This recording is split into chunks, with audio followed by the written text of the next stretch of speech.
Hello and welcome to episode 162 of Tall Guy Talks Travel with Rick Doherty. Of course, I am your host, Rick Doherty. On today's show, we're starting a 3-episode conversation I've wanted to have since we started the podcast over 3 years ago. My good friend Maz and I will be talking about our mutual favorite Disney movie, Mary Poppins, for the better part of the month. Before we get started, I just wanted to say that my wife and I recently moved. I'm still setting up my home office/studio. If there are some slight cracks at points in today's audio, I'm getting it resolved. I'm also planning on adding a lot more content now that I have a more reliable place to record. Last week, we reached a lot of new listeners with my guest, Spirit Day Sarah. I want to thank Sarah for joining us. If you are new to the show, or if you just haven't gotten around to it yet, please make sure you are subscribed to the Tall Guy Talks Travel with Rick Doherty YouTube channel. We would really appreciate it. We're going to really start to grow things in the next few months. We have a lot of plans. Right now, let's welcome Maz back to the show.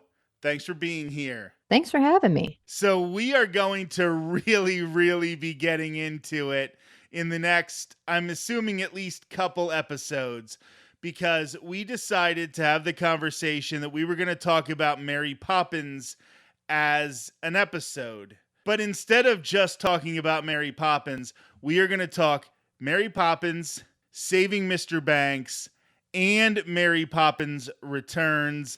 I have a feeling the most controversial part is going to be the rants that we get from Maz during Mary Poppins Returns.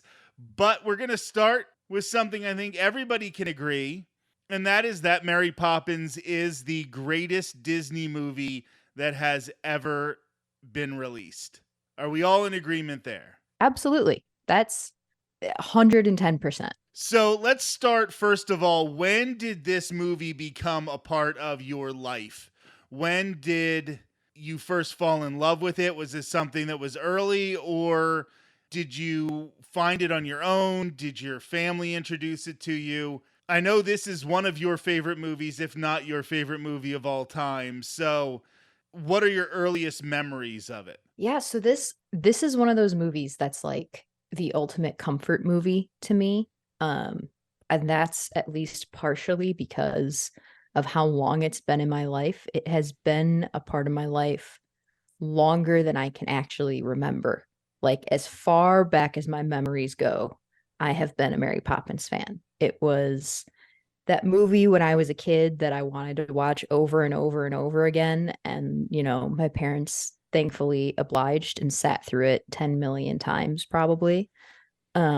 I used to, when I was really little, I would play Mary Poppins. You know, I'd play pretend. And I used to make, you know, my parents be Bert and Mary, and then I would be both Jane and Michael, because I was a star of the show.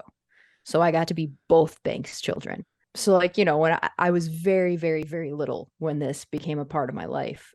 Yeah, and it's always held that special place for me. It was the movie that introduced me to Julie Andrews, to Dick Van Dyke, who I've been a longtime fan of because of that. So yeah, I'm heavily biased going into this. This is like the special movie to me. So I'm going to tell a very quick story about how early I got into this movie as well. And that's when I was in kindergarten, I got the chicken pox. And apparently, from what my mother tells me, first of all, I had it really bad. And I was like hallucinating and like seeing things on the wall and everything.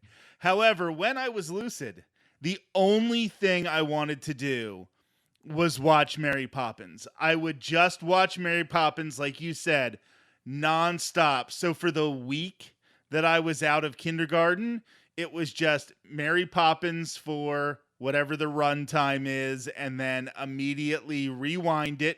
Yes, I'm old. Rewind it, and then hit play again. And that was how I got through that, what must have been really horrible. Like, luckily, I don't remember it, but it was pretty bad, and all I wanted to do was watch Mary Poppins. I remember one time on Twitter, you shared a picture from, I believe it was Disneyland, when you were tiny. I mean, not that you're huge now, but when you were True. a little kid where you got to eat with Mary Poppins, and why don't you talk about that just for a bit? Yeah, when I was it was like probably just a month or two before I turned 5, my family went to Disneyland. And one of the things you could do was have tea with Mary Poppins. So of course, we had to do that. And I have such vivid memories of it. She came out, she sang, she went around to every table, and you got to have tea and finger sandwiches. And she came and took pictures with you, and you got to like dress up from a little like hat box that she had of like little scarves and hats and things. And for nearly 5-year-old me, it was like the most magical experience. I was not a big princess kid. My sister was huge into the princesses. So, the rest of our time there, meeting Snow White and Cinderella and all that, that was all for her. Mary Poppins was it for me. I got to meet Mary Poppins, that nothing could top that. And yeah, the picture, I'll have to find it again. The picture of me, I look just like shell shocked, um, which is pretty much how I felt. It's just, I don't even know if I'm smiling at it. I think I'm just like staring into the camera, like, oh my God, I'm sitting next to Mary Poppins. It was great. So you are way more into musicals than I am. I mean, I'm really not that much. I mean, I like Hamilton like everybody and the producers and all that stuff. But it was never something that was ubiquitous. Like if a movie adaptation of a musical was released, I wouldn't necessarily always go to see it or I wouldn't always see it. So, do you think your connection with this movie is because of your connection with musicals, or do you think it goes a lot deeper than that? I think that this movie probably helped foster my love of musicals. I think that, watching this on repeat and seeing someone as incredibly talented as Julie Andrews, um, sing most of these songs really kind of fostered that love for me of, that medium and everything. And of course, my parents were big musical fans as well. So that was always, part of our lives. We listened to a lot of cast recordings in the car. But I do think that loving this movie so much has a lot to do with it. I think it does tie together. It's interesting for me because, like I said, not being a big musicals fan, that this movie connected so much with me. And I think for you, the connection is very much through Julie Andrews. And I think for me, the connection is through Dick Van Dyke because even though I didn't know at the time, like when I was in kindergarten, I didn't know about the Dick Van Dyke show. But when I was young, Nick at Night used to show the Dick Van Dyke show. It was one of my favorite shows. He's like the only slapstick comic that I really ever liked, but his comedy was just so like I'm not a person who is opposed to dirty comedy. Like sometimes I think it can be really funny. But dirty comedy is only funny if you can be just as funny while working clean, right? And Dick Van Dyke was able to work clean, and the way that he could just make you laugh in every situation and just be so likable that you gravitate towards him. And I think that must have been what did it for me was Dick Van Dyke and the Bert character. So let's just start from the beginning of this movie and talk about some of the songs, talk about some of the characters. Obviously, we have Mary, but who are some of your other favorite characters in this flick? Oh, I mean, going back to what you said, Bert was a huge favorite of mine. I think, like you said, Dick Van Dyke is so skilled with his comedy, and you see it not just like his actual verbal comedy, but his physical comedy is such top tier. Just the way Bert moves in every scene and how he carries himself is so well crafted that you really do believe this character. And you forgive his accent because of it, because he's just so good at what he does. He is so funny when he talks about that too, because he says, like, nobody told me that it was bad. Like, everybody just let me do this horrible accent. But And it works. like you said, just every movement. every, song, like he has a rhythmic delivery in it. It is just very, very good. So moving on to the songs, I think this movie just hits you right off the bat. Well, first of all, there's the instrumental at the beginning, which I think I could hear that in the next room and know somebody is starting to watch Mary Poppins, and I would run into the next room. But then it starts with a real bang, and that's the Sister Suffragette song. I know we recently lost the actress who played the part of Mrs. Banks, but this song just hits the right tone from the very beginning of the movie. It really does. It just sets you off on such a great mood because, you know, you come into this movie and right away it hits you with the mother's purpose, which is kind of funny because you don't see the mom as like this main character of the film, but it almost serves a purpose as to why. Like right away, you get in, you know what the mom is about, and you also know why they need a nanny because, you know, she doesn't have a job, but she's so involved with this cause that she can't be watching the children all day. So it's this really good establishing song, but it's also so catchy.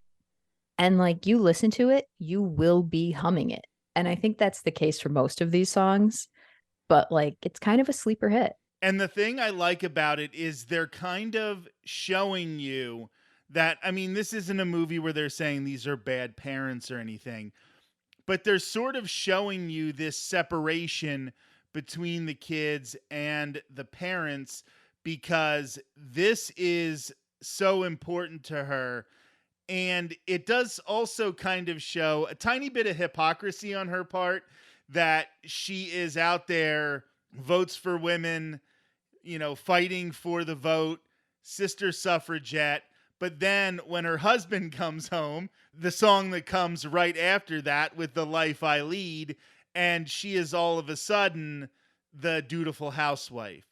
But also, she's singing these songs as she marches around with her servants, and they haven't even been able to tell her yet that the nanny quit. So, some of these like tongue in cheek jokes about people who have causes and how sometimes they can be a little bit hypocritical. It is really, really, that's a complex thing to express, but I understood it as a 5-year-old. Like, that's how well they executed that I understood it as a 5-year-old. So they really did set up her personality, well-meaning, well-intentioned, but lacking in self-awareness. Yeah. And this is something that's going to come up later when we talk about a different movie. But this, like you said, you're able to grasp the meaning of it and you get the deeper themes going on without it kind of being spoon fed to you, right? Like you hear the song, you enjoy the song, and you still understand without them having to be like at the end of the song tell you what it was about, what meaning you're supposed to glean from it. So I think that's just a mark of it being it's such a well written song that, you know, then leads into The Life I Lead. That whole section is just so well done. And I also think, like you were saying, establishing the character and her being so well meaning is such an interesting departure from the books because, you know, it's very loosely based on the Mary Poppins book or book series.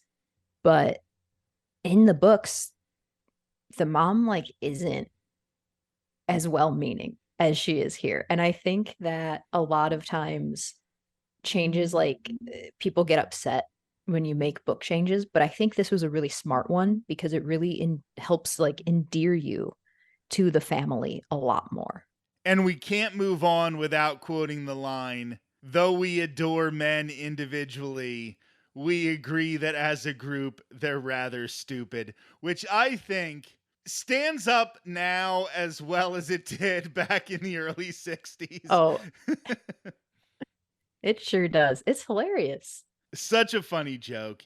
And what those two songs do is really set up the family dynamic. And then we have the perfect nanny So they're singing about what they want.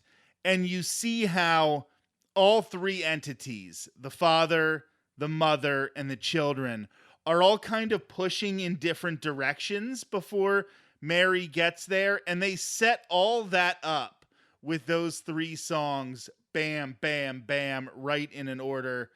And then we finally meet Mary. And the first song we get from her is A Spoonful of Sugar, which I think is probably most people's favorite song from Mary Poppins. Not mine, but probably most people's favorite. So, why don't you talk about A Spoonful of Sugar? Not just why you like it, what you think it does, but also as somebody who's into musicals, who knows how this sets up what's coming up next. It really establishes Mary as this she's this whimsical character, but she's not she still has substance. You know, like the whole message of the spoonful of sugar helps the medicine go down. Like, okay, she's still going to make you take that medicine. Like, you're not getting away with things from Mary, but it'll be fun while it happens, you know? And it's this whole, like, when she makes them clean up the nursery and, you know, it becomes a game. And it's like, you still have to do these things in life, but that doesn't mean that, you know, you can't have a little fun with it along the way. Then we move into a little later Jolly Holiday, which really gives Bert and Dick Van Dyke a chance to shine. You really start to understand him as a character. And I know, and we'll probably talk about this more when we're talking about Saving Mr. Banks and when we talk about how the movie was finally put together. But they did not want this to be a romance between Bert and Mary Poppins. They wanted this to be a 100% platonic relationship. And you're taking two very, very attractive people, having them dance together in fancy clothes, and somehow they played it in a way that there was no hint of romance whatsoever. And they did it in a way that was so innocent that really, I don't know if this could be done anymore. I don't think it could. I think that the talent you have to be two naturally charismatic people, still be able to play it so straight like they did, is so hard to find. I really love that decision because I think it allows everyone to be invested in their relationship without it being like, oh, someone's going to get their heart broken, or, oh, how is this going to work? She's a magical creature kind of thing. Instead, it just becomes this very sweet, well intentioned, close friendship that they have. And you can see how comfortable they are with each other without it veering into the romance. I think it was very, very smart. And it's one thing to want to play it that way, but to pull it off is just still something that amazes me. And now, there was no sexual tension in Mary Poppins Returns, but I think that was for completely different reasons. And we'll get to that when we get to that movie a little later. Here's going to be my controversial take of this episode. I'm going to say something that might get me a little bit of hate. I do not like Supercalifragilisticexpialidocious as a song. At all? I'm not a fan. Wow. This is just Wow. a song that for some reason I can't get into it. Maybe because it's a little too silly and too, I don't know. There's just something about it. I can't really get into it. Tell me why I'm wrong. That is so funny. It's not Super Kelly isn't my favorite song from the movie. It probably wouldn't make my top 3. I guess I'm a little on board with your controversial opinion because mine is that the musical Super Cali is better than the movie Super Cali. So maybe you'll have to listen to that. Maybe you'll like that version at least a little bit.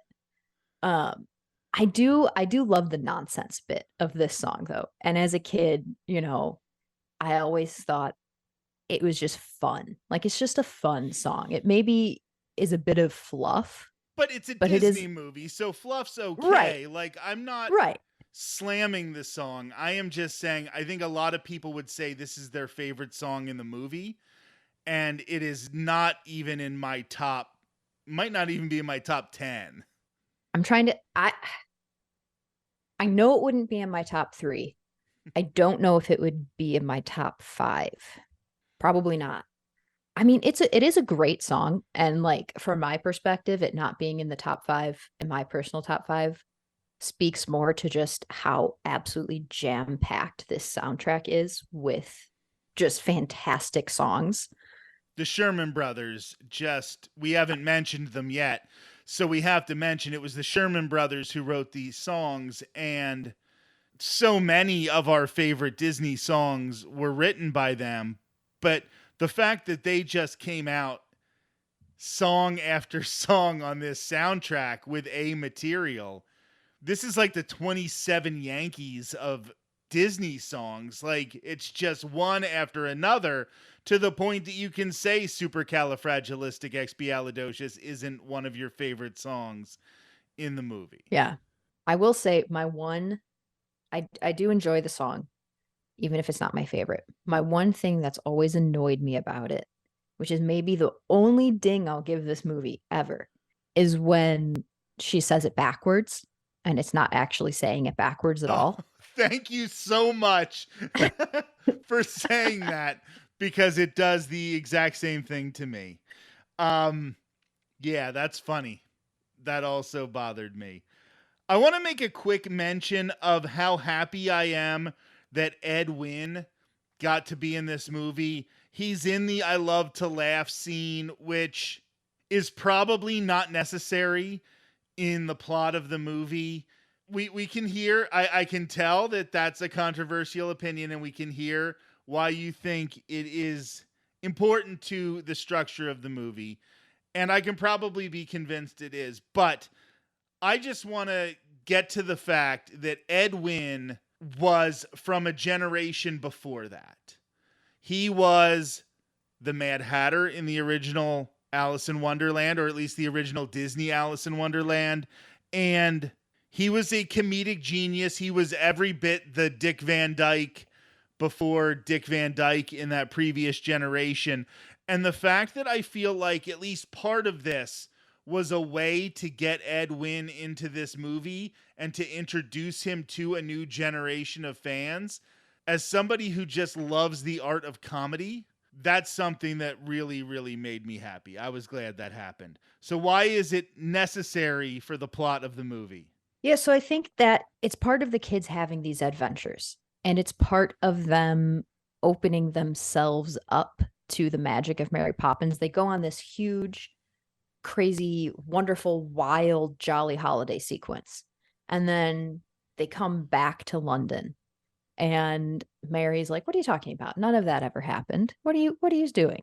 And they go to bed. And the next day they wake up and they go on this adventure to run errands, and they get distracted by a dog who tells them that he's in trouble. So they go see Uncle Albert.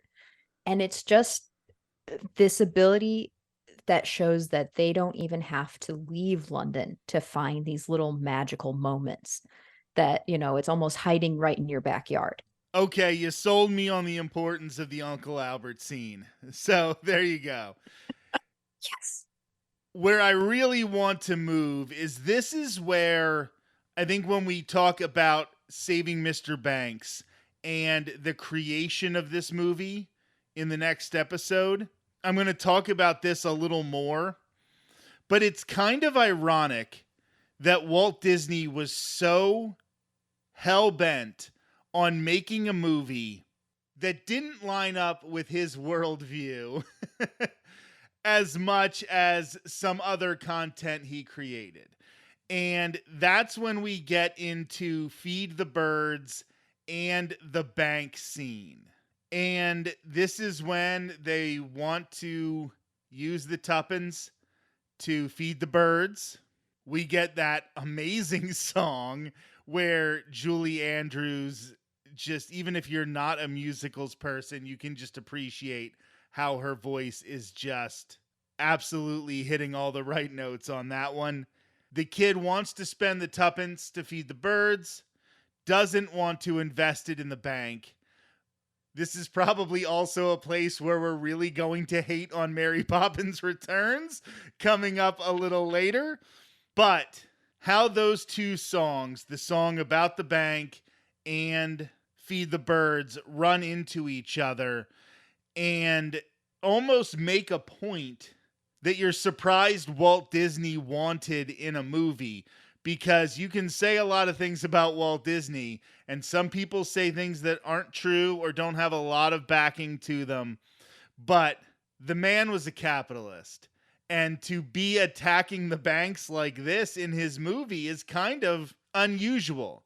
But it also really shows how the father was so focused on this job, the status.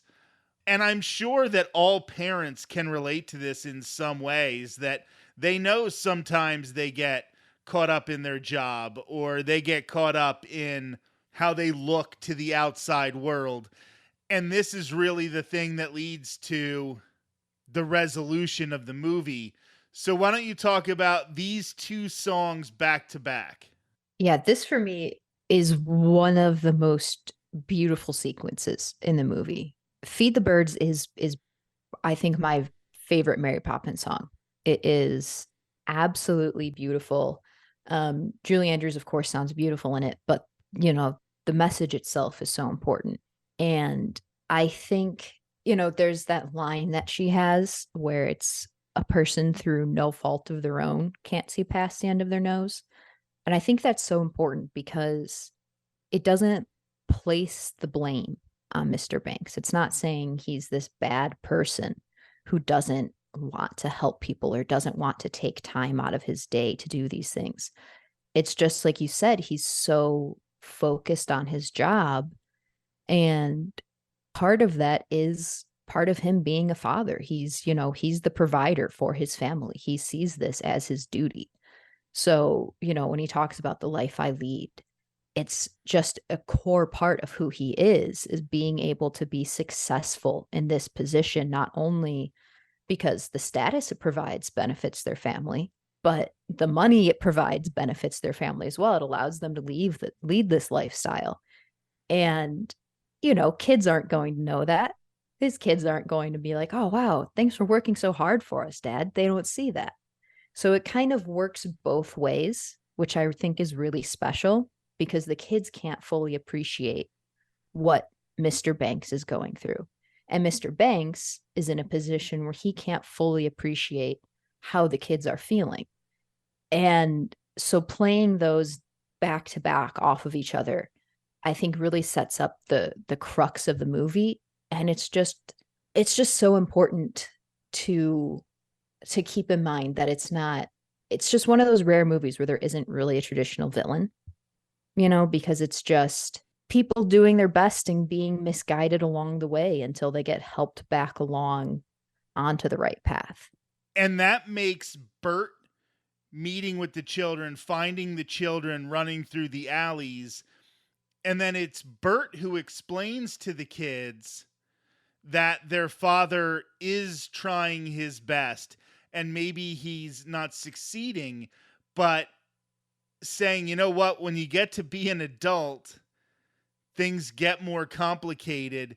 And they can hear that message from Bert because Bert isn't burdened with as much as Mr. Banks, but he can still empathize with him. Probably the reason that Bert is a jack of all trades and he's doing art and he's selling kites and he's a one-man band and all of those things is because he knew how hard it would be to live Mr. Banks' life and he checked out of that. But that doesn't mean that he doesn't appreciate how hard it is for him, and he could bridge the gap between Mr. Banks and the kids because he still had that childish disposition, but he was still living in the adult world where he had to find ways to make money. So all of that really fits together in like this perfect puzzle piece That leads us first onto one of the best scenes in the history of movies, which is the dancing on the rooftop scene, and then leads to the entire purpose of the movie. But let's talk about that scene on the rooftop because I think this is what people think of when they think of Mary Poppins. Yeah, I mean, when you talk about something being so incredibly choreographed, like this is the perfect example of great choreography. You cannot help but be pulled into this number. It's it's so much fun. It's this beautiful meeting of, the whimsy and the impossible happening. And then at the same time, you get what looks like these very real sets. You don't have any of that, like, oh, this is green screened kind of feeling looking at it. You have all these people working together, I creating wonder if that this. will come up in the Mary Poppins Returns episode. Gee, I don't know. um, it's just so well done. And, and I think it reflects the whole movie in this same way, but it doesn't feel dated at all. Like you don't watch it and think that it feels out of time. It still feels like something that could be a modern, choreographed number today. That's where we will leave things off in episode 162 of Tall Guy Talks Travel with Rick Doherty. Maz will be joining me again next week when we will finish our talk about the original movie Mary Poppins and move on towards the movie Saving Mr. Banks.